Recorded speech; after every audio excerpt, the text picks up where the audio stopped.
ఢిల్లీలో సోమవారం జరిగిన ఇండియా కూటమి సమావేశంలో వాడిపోయిన ముఖంతో కనపడ్డ తృణమూల్ కాంగ్రెస్ అధినేత్రి మమతా బెనర్జీని కాంగ్రెస్ మాజీ అధ్యక్షురాలు సోనియా గాంధీ గట్టిగా హత్తుకున్నారు. ఒక స్త్రీ మనసును మరో స్త్రీ తప్ప మరెవరూ అర్థం చేసుకోగలరు, కొన్ని దృశ్యాలను మాటల్లో చెప్పలేమని సీనియర్ నాయకుడు ఒకరు వ్యాఖ్యానించారు. ఈ ఇద్దరు మహిళలను గతంలో అంతర్జాతీయ సంస్థలు దేశంలోనే అత్యంత శక్తిమంతమైన నేతలుగా అభివర్ణించాయి. సోనియా 10 సంవత్సరాలకు పైగా దేశ రాజకీయాలను శాసిస్తే మమతా బెనర్జీ 15 సంవత్సరాలు బెంగాల్ రాజకీయాలను శాసించారు.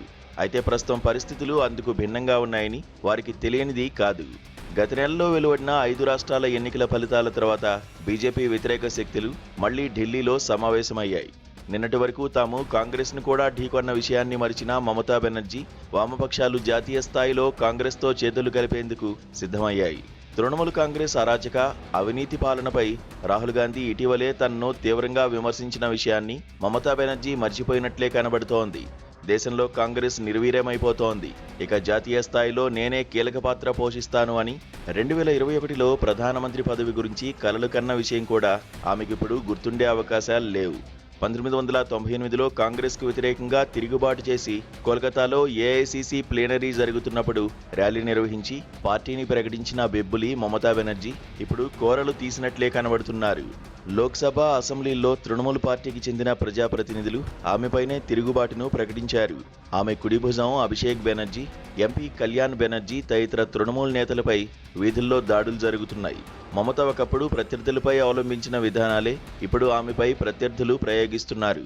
కోల్కతా వీధుల్లో ఇప్పుడు మమతా బెనర్జీ, ఆమె వర్గీయులు అరణ్యరోధన చేస్తుంటే వారికి అండగా ఇప్పుడు కాంగ్రెస్ నేతలే నిలిచే పరిస్థితి ఎదురవుతోంది. ఈ నేపథ్యంలో అటు రాష్ట్రంలోనూ ఇటు ఢిల్లీలోనూ బీజేపీ వంటి మహాశక్తిని ఎదుర్కోవాలంటే కాంగ్రెసే శరణ్యమని మమతా బెనర్జీ గ్రహించినట్లు కనబడుతోంది.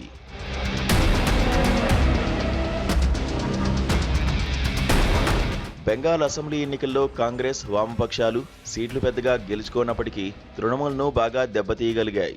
ముర్షిదాబాద్, మాల్డా, ఉత్తర్ దినాజ్పూర్ లాంటి మైనారిటీల ఆధిపత్యం ఉన్న ప్రాంతాల్లో కాంగ్రెస్, వామపక్ష కూటమి తృణమూల్కు సంప్రదాయంగా లభించే మద్దతు రాకుండా చూశాయి. 50% పైగా ముస్లింల జనాభా ఉన్న 32 అసెంబ్లీ స్థానాల్లో తృణమూల్ ఒక్క సీటును కూడా గెలుచుకోలేదు. జంగీపూర్ అనే నియోజకవర్గంలో కాంగ్రెస్ అభ్యర్థికి 31,000 ఓట్లు రాగా తృణమూల్ అభ్యర్థికి 10,542 ఓట్లు మాత్రమే. అదే కరణ్డిఘి అనే నియోజకవర్గంలో సిపిఐఎంకు 39,000 ఓట్లు రాగా ఆ పార్టీ అభ్యర్థిపై బీజేపీ అభ్యర్థి 20,000 ఓట్ల మెజారిటీతో గెలిచారు. బహుశా ఈ ఫలితాలు వచ్చిన తీరు మమతా బెనర్జీకి తన అహంకారం, దౌర్జన్యపూరిత ధోరణి, మిత్రపక్షాలను లెక్కచేయనితనం గురించి గుణపాఠాలు నేర్పే ఉంటుంది. అందుకే ఆమె ఇప్పుడు ఢిల్లీ వీధుల్లో కనబడుతున్నారు. ఇక దేశంలో తమ కాళ్ల కింద నేల కృంగిపోతున్న వామపక్షాలకు కూడా ఢిల్లీ వీధులే శరణ్యంగా మారాయి. 140 సీట్లున్న కేరళ అసెంబ్లీలో కాంగ్రెస్ నేతృత్వంలోని యూడీఎఫ్ 100 సీట్లకు పైగా గెలుచుకోవడం, బీజేపీ 3 సీట్లు గెలుచుకోవడం, పినరయి విజయన్ కేబినెట్లో అత్యధిక మంత్రులు పరాజయం పాలుగావడం విమర్శించదగ్గ విషయం కాదు. అక్కడ కూడా పినరయి విజయన్ 10 ఏళ్ల కేంద్రీకృత అహంకార పాలన, రైతులు, యువత, ఆశా వర్కర్లు తీవ్ర నిరుత్సాహానికి గురికావడం, పార్టీ కేడర్ అసంతృప్తి వంటివి వామపక్ష కూటమి పరాజయానికి కారణమని విశ్లేషకులు అభివర్ణించారు. పినరయి విజయన్ బీజేపీతో కుమ్మక్కయ్యారని, అవినీతి పరులను ప్రోత్సహిస్తున్నారని రాహుల్ గాంధీ, రేవంత్ రెడ్డి వంటి కాంగ్రెస్ నేతలు విమర్శించారు. విజయన్పై కేంద్ర ఏజెన్సీలు ఎందుకు విచారణ జరపలేదని ప్రశ్నించారు. ఏమైతేనే 5 దశాబ్దాల తర్వాత దేశంలో ఎక్కడా అధికారంలో లేని పరిస్థితికి వచ్చిన వామపక్షాలు బీజేపీ వ్యతిరేక శక్తులతో కలిసి పనిచేయడం తప్ప తమకు మరో మార్గం లేదని గ్రహించాయి. ఇండియా కూటమి సమావేశానికి హాజరైన వామపక్ష నేతలు డి రాజా, జాన్ బ్రిటాస్కు ఆ స్పష్టత ఉన్నది.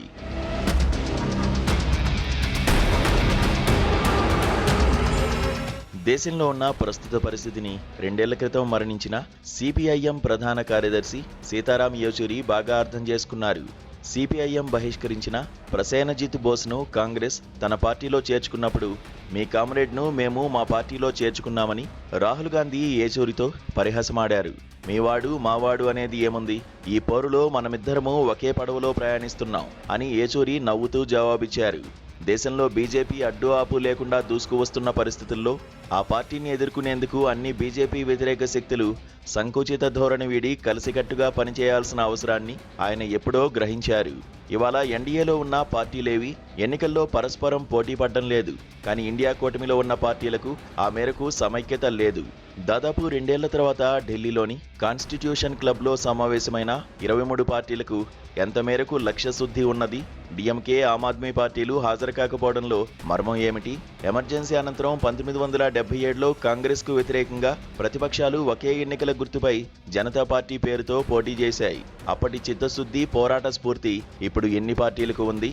మిత్రపక్షాలను కూడా తన సైద్ధాంతిక బాటలో నడిపించగలిగిన బీజేపీ మాదిరి కాంగ్రెస్ ఇతర పార్టీలకు సారథ్యం వహించగలదా? ఇండియా కూటమి సమావేశం జరిగిన 2 రోజుల తర్వాత ప్రధానమంత్రి నరేంద్ర మోదీ 12 ఏళ్ల పాలన పూర్తయిన సందర్భంగా ఎన్డీఏ మిత్రపక్షాల సమావేశాన్ని ఏర్పరిచారు. పేరుకి ఇది ఎన్డీఏ సమావేశమైనా జరుగుతోంది బీజేపీ సమావేశమే. నాగాలాండ్, మేఘాలయ, పుదుచ్చేరి వంటి చిన్న రాష్ట్రాలను పక్కన పెడితే ఎన్డీఏ పాలన అమల్లో ఉన్న అతిపెద్ద రాష్ట్రం ఆంధ్రప్రదేశ్ మాత్రమే. నిన్న మొన్నటి వరకు బీహార్లో జనతాదళ్ యు అధినేత నితీష్ కుమార్ ముఖ్యమంత్రిగా ఉండేవారు. ఇప్పుడు అక్కడ కూడా బీజేపీ నేతే ముఖ్యమంత్రిగా ఉన్నారు. నితీష్ రాజ్యసభకు రావడంతో లోక్సభలో ఉన్న 12 మంది జేడీయూ ఎంపీలకు మోదీయే నాయకుడిగా భావించాల్సి ఉంటుంది.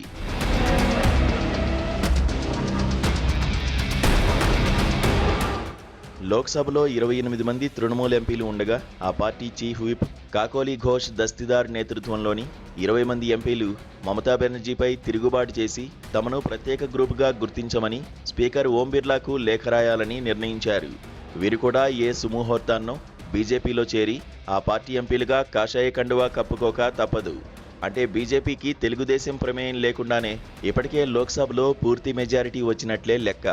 అంతేకాక శివసేనకు చెందిన 7, లోక్ జనశక్తికి చెందిన 5, జనతాదళ్ సెక్యులర్కు చెందిన 2, రాష్ట్రీయ లోక్దళ్కు చెందిన 2, ఎన్సీపీ పవార్ గ్రూప్కు చెందిన 1, అప్నాదళ్, హిందుస్థానీ అవామీ మోర్చాకు చెందిన 2తో పాటు ఈశాన్య రాష్ట్రాలకు చెందిన 6 ఇప్పటికే బీజేపీకి మద్దతునిస్తున్నారు. మోదీ అధికారంలోకి వచ్చాక శివసేన, ఎన్సీపీ, లోక్ జనశక్తి, రాష్ట్రీయ లోక సమతా పార్టీ, ఆమ్ ఆద్మీ పార్టీ, తృణమూల్ వంటి పలు ప్రాంతీయ పార్టీలను చీల్చిన ఘనత, పలువురు ఇతర పార్టీల నేతలను తమతో పాటు కలుపుకున్న ఘనత భారతీయ జనతా పార్టీకి దక్కింది.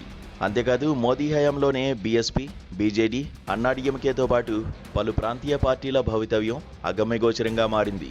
మోదీకి దాసోహం అనకపోతే తమ మనుగడకు కష్టమని పలు ప్రాంతీయ పార్టీలు భావించే పరిస్థితి దేశంలో నెలకొంది. ఈ నేపథ్యంలో ప్రధానమంత్రి నరేంద్ర మోదీ పాలన నేడు 13వ సంవత్సరంలోకి ప్రవేశిస్తున్న దృష్ట్యా ఆయన రాజకీయాలు ఇంకెంత తీవ్ర స్థాయిలో ఉంటాయో అన్న విషయమై సోషల్ మీడియాలో వ్యాఖ్యలు, కాక్రోచ్ జనతా పార్టీ వంటి పరిణామాలు, ప్రజాస్వామ్య సంస్థలు బలహీనపడ్డం, న్యాయ వ్యవస్థ లొంగిపోయిందనే ఆరోపణలు, నీట్, సిబిఎస్ఈ వంటి సంస్థలు పరీక్షలను నిర్వహించలేని వైఫల్యంపై ఎన్ని విమర్శలు వెల్లువెత్తుతున్నప్పటికీ రాజకీయంగా మోదీ బలం రోజురోజుకు పెరుగుతోందనే విషయాన్ని ఎవరూ కాదనలేరు. అంతర్వైరుధ్యాలను తొలగించుకోకుండా, సమాన ప్రత్యామ్నాయ దృక్పథాన్ని ఏర్పరచుకోకుండా ఎన్ని సమావేశాలు నిర్వహించినప్పటికీ ప్రతిపక్షాలు కానీ ఇతరేతర శక్తులు కానీ ఏ మార్పును సాధించగలుగుతాయి?